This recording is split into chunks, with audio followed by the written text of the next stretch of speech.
You can't see it. It's poisonous to breathe. It's ozone. High in the atmosphere, the layer of gas encircling the Earth makes life on the planet possible. It filters out the sun's harmful ultraviolet radiation. This protective shield has a hole in it, caused by man-made chemicals. A dozen years ago, the world made a pact to save it. But, as we reveal in today's Earth Report, the switch to using ozone-friendly chemicals has created a serious problem. Some cause global warming, changing the Earth's climate and increasing the ferocity and magnitude of natural disasters.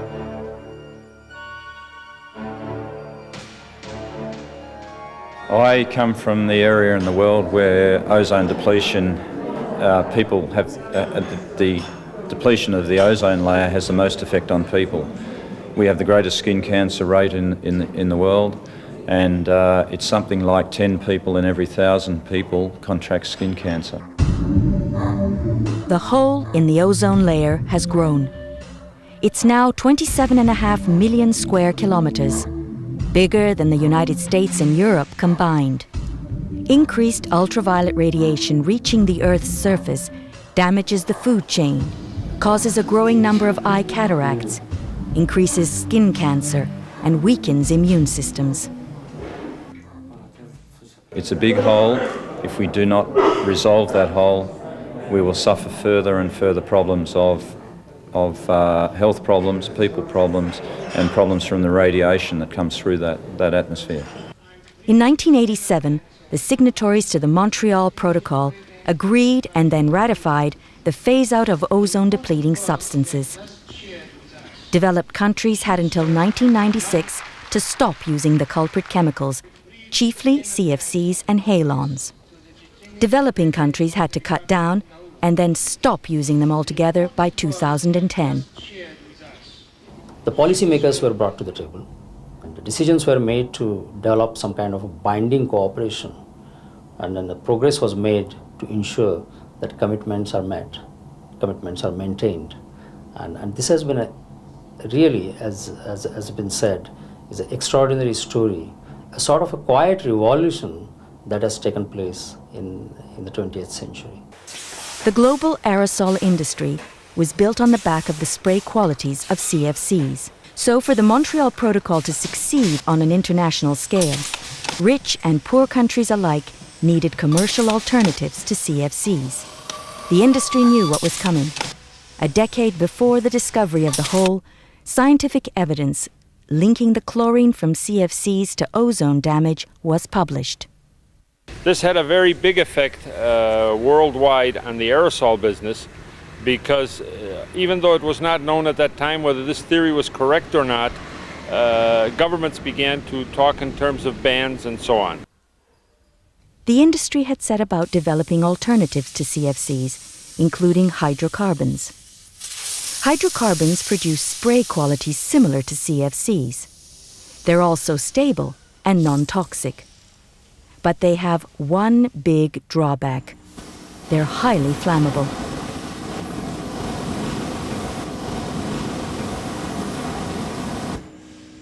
Millions of aerosol cans are filled and gassed daily on production lines around the world. Introducing hydrocarbons and complying with the new laws is an expensive business for the industry. We had a major design change in plants. With the CFCs, we had no concern about flammability whatsoever.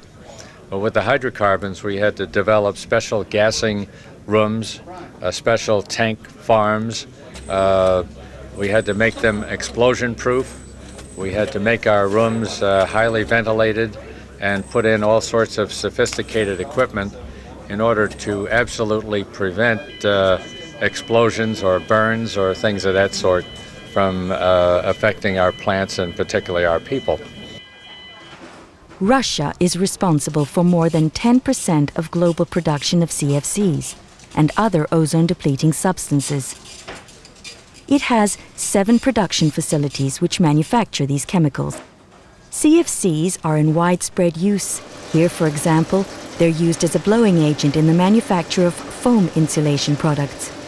For Russia to comply with the Montreal Protocol, it needed financial help. It received $60 million from the Global Environment Facility, set up to help less well-off countries meet their commitments to stop making and using CFCs. Taking into account economical difficulties, the grants from Global Environment Facility and donor countries are very important for Russia. Without this technical assistance, we cannot to implement our obligations. With the funding, Russia is to complete its planned closure of some ozone-depleting chemical plants and is converting others from CFC to alternative technologies. For aerosol producers like JSC Harmonia, it means they can start replacing these CFC storage containers with hydrocarbon tanks. It's installing new gassing and filling equipment, and the workforce is being retrained. Modern-day Russia has been the graveyard of better-funded schemes.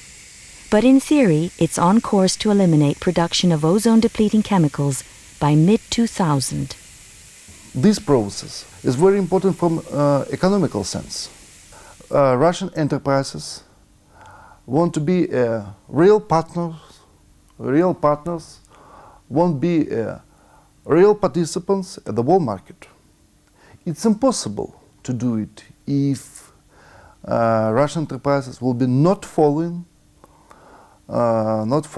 some obstacles or some requirements or some recommendations of the international protocols, international agreements.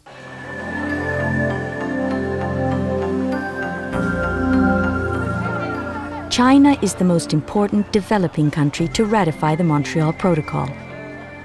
It's now the world's largest producer and consumer of CFCs and halons. A booming economy in China was using 36 plants producing 123,000 metric tons of CFCs. But if China failed to stop making ozone-depleting chemicals, the credibility of the Montreal Protocol itself would be threatened. It was thought by many developed countries that if China, India and other developing countries do not actively participate in implementation of this protocol, any success that they will achieve, any success that developed countries will achieve, probably will get neutralized. China is getting the biggest chunk of another international fund designed to help developing nations. So far, nearly $300 million has been approved to help China end its production of ozone-depleting chemicals. CFC manufacturing and storage equipment is being decommissioned and scrapped. 21 factories with a capacity of more than 22,000 tons of CFCs have already been taken offline. For the first time in the human history, that any developing country has taken steps to close down the production facility of chemical that affects the global environment. But just as success in getting rid of CFCs is being achieved, another potentially far more lethal problem is emerging in food production. Methyl bromide is a powerful and highly effective pesticide. It's used to sterilize soils before crops are planted. It's used to fumigate cash crops like tomatoes, which earn hard currency for developing nations. But methyl bromide is toxic, and on an atom-for-atom basis, bromine is 60 times more lethal to the ozone layer than the chlorine in CFCs. It, too, is due to be phased out. If China, as it drives to increase food production, was to make widespread use of methyl bromide, it would be bad news for the whole planet. China has a large glasshouse protected crop industry which could become reliant on methyl bromide if we do not control its use, and that amount of use could exceed present world consumption. It's very important to cap it now before it goes out of hand. China is among a number of countries now experimenting with substitutes for methyl bromide. Farmers are being trained to use new and older methods of producing food. It's back to basics in some cases, with crop rotation and timed planting. 8 months ago we had one sheet of white paper. Now we have a full document with a list of priority technical issues for research, training and demonstration projects, and also a great range of policy options that China can adopt to help control use. As CFC production facilities continue to be demolished, annual global production of CFCs has fallen by 85%. Almost $1 billion has been spent worldwide transferring ozone-friendly technologies to less well-off nations. The number of CFCs in the atmosphere is stabilizing. If this trend continues, scientists believe it's possible the ozone layer will be repaired within the next century. The success story is not that we are able to phase out and production and consumption of ozone-depleting substances. But the success story is that here we see a global cooperation among the diverse groups that is taking place. But the solution to one environmental problem helped create another. In Part 2, how saving the ozone layer is now warming the planet.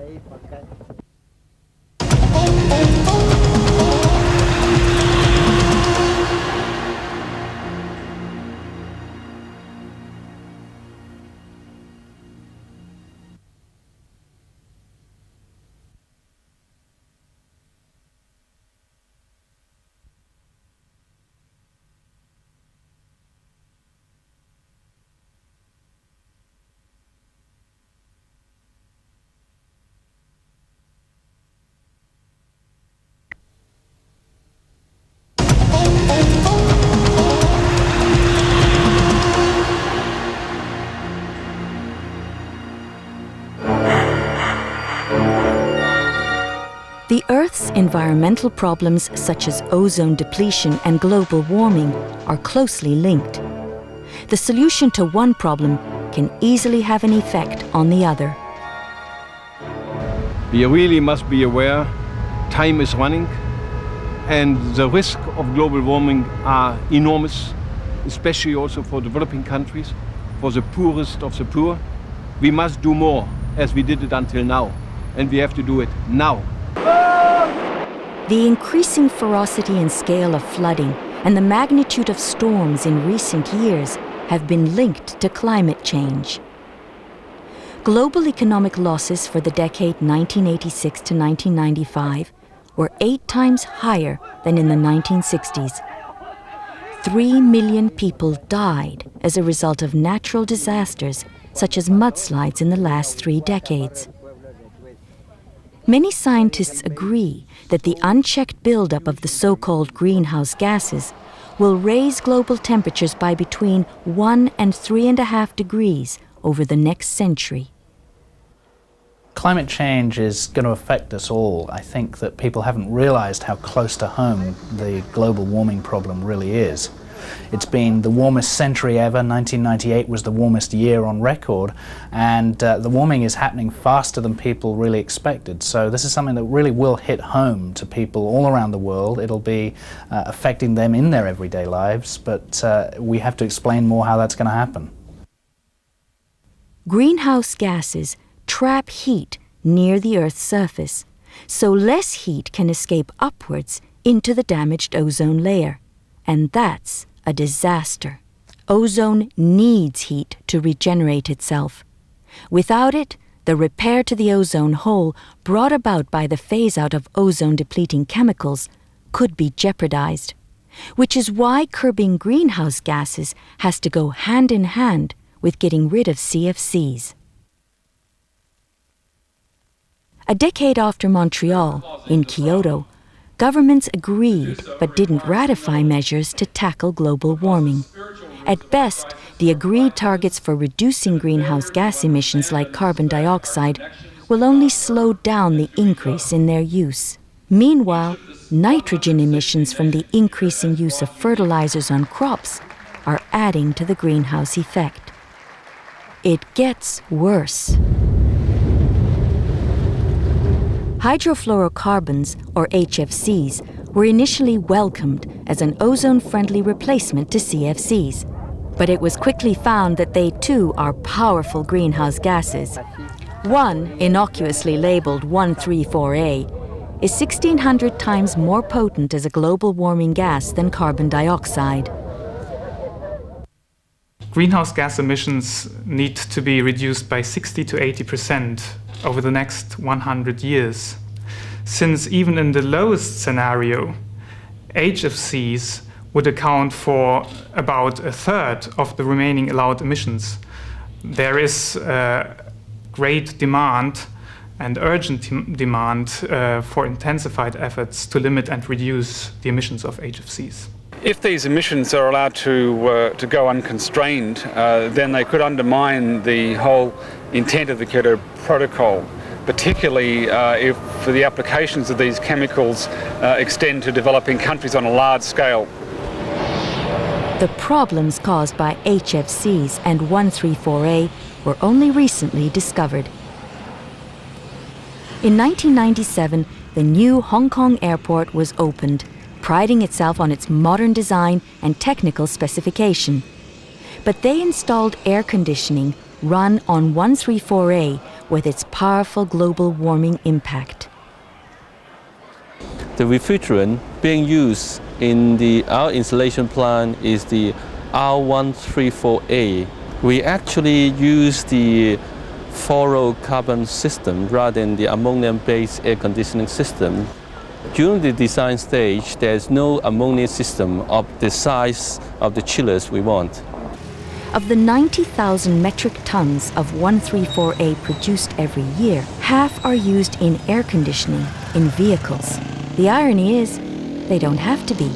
The most climate-friendly, commercially viable alternative is hydrocarbons.